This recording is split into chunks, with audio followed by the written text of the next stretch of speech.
루이 15세가 불과 5살의 나이에 프랑스의 왕으로 즉위하면서 섭정을 맡은 필리프 2세는 국가의 전 방위적 개혁을 추진했고 8년의 집권기 동안 다양한 명함을 남긴 채 어느새 13살이 된 루이 국왕의 친정을 선포하며 떠나가게 되는데요. 그의 치세 초기를 지켜준 섭정 필리프 2세가 죽은 상황에서 아직 어리디 어린 그는 과연 국가를 운영할 능력을 갖췄을 것이며 그를 도와 격정의 시대를 이끌어갈 새로운 인물들은 과연 누구일까요?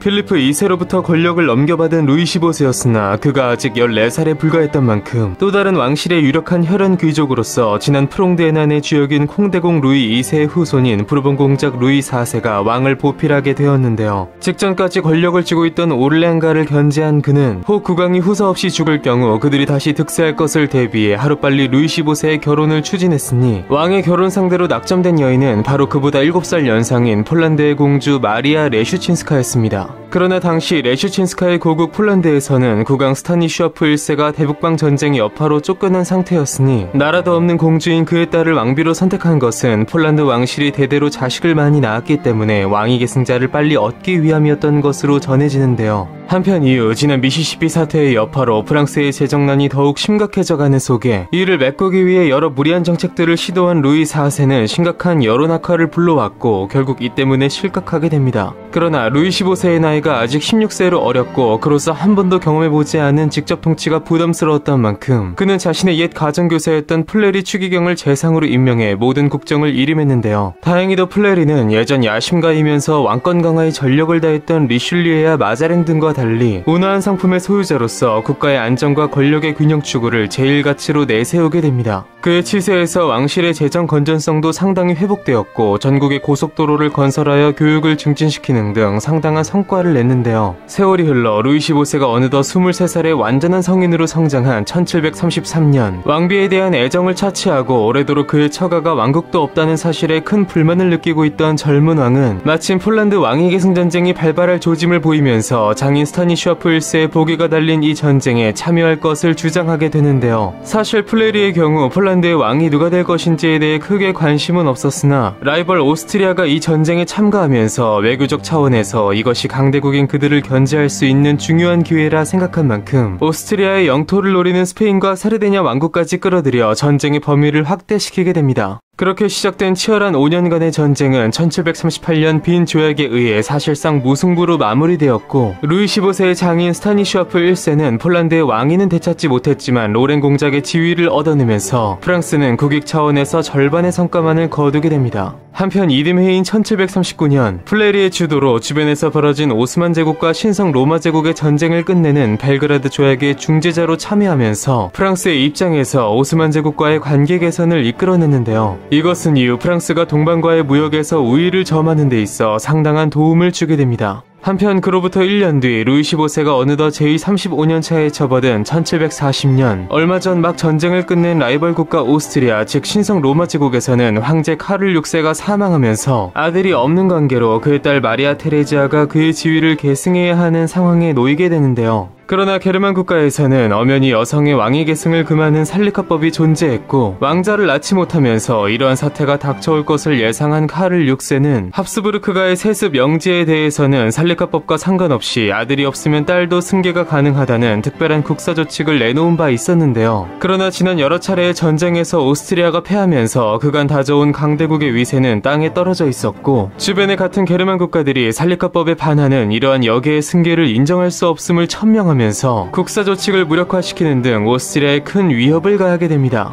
그러던 차 마침 부국강병을 이뤄내며 유럽의 신흥 강자로 떠오른 프로이센 그리고 같이 계한 그들의 군주 프리드리 2세는 살리카법 위반 그리고 200년 전의 한 문서를 빌미로 오스트리아 세수의 22%를 차지하는 핵심 영토인 슐레지엔을 점령해버리면서 그만 피할 수 없는 전쟁을 촉발시키게 됩니다. 이에 제국의 주도권 싸움에 관심이 있던 바이에른 공국 그리고 스페인과 나폴리 왕국이 참전했고 강대국 프랑스가 오스트리아령 네덜란드를 탐내면서 바이에른의 원군을 파병하며 참전했는데요. 한편 오스트리아의 유일한 동맹국이었던 러시아가 프로이센에 동조한 스웨덴과 전쟁을 개시하면서 지원이 어렵게 된 상황에서 프랑스의 참전 소식을 들은 영국은 오스트리아가 무너질 시 유럽의 세력균형이 깨질 것을 염려하여 오스트리아 편에서 참전했으니 이것이 바로 18세기 유럽의 제2차 대영 국제전쟁으로 전쟁으로 불리는 오스트리아 왕위계승 전쟁이었습니다. 그렇게 8년간 치러진 치열한 투쟁 끝에 전쟁은 일단 명목상 오스트리아 영국 측의 승리로 끝났는데요. 주인공 마리아 테레지아는 형식적으로 살리카법을 존중하여 남편 프란츠 1세를 신성 로마 제국의 황제로 즉위시키되 실질적으로 합스부르크 가문과 제국 내 여러 왕위 승계를 인정받아 가장 중요한 실권과 제국의 유지를 이끌어내는데요. 한편 프리드리 2세의 뛰어난 하락 속에 프로이센은 강대국으로 성장하는 토대를 마련한 한편 프로이센에게 큰 화를 당한 오스트리아는 우여곡절 끝에 자리를 쟁취한 마리아 테레지아 여제의 통치 아래 그들이 당한 수모를 되갚아줄 준비에 착수하게 됩니다. 반면 루이 15세의 혈기만으로 무리하게 참전한 프랑스는 처음부터 전쟁 참여를 반대했던 재상 플레리가 사망한 데다 대륙과 해외 식민지로까지 확대된 모든 전선에서 사실상 아무것도 얻지 못하고 패전하고 말았는데요. 그렇게 두 차례의 거대한 전쟁에 참여하여 큰 희생을 낸 상황에서 무리한 전쟁을 주도한 국왕에 대한 여론은 극도로 악화되었으니 이것은 다시 한번 그를 자극하여 6년 뒤 더욱 거세게 불어닥치며 국가를 멸망 직전으로 몰아넣을 또 다른 새로운 전쟁을 예고하게 됩니다.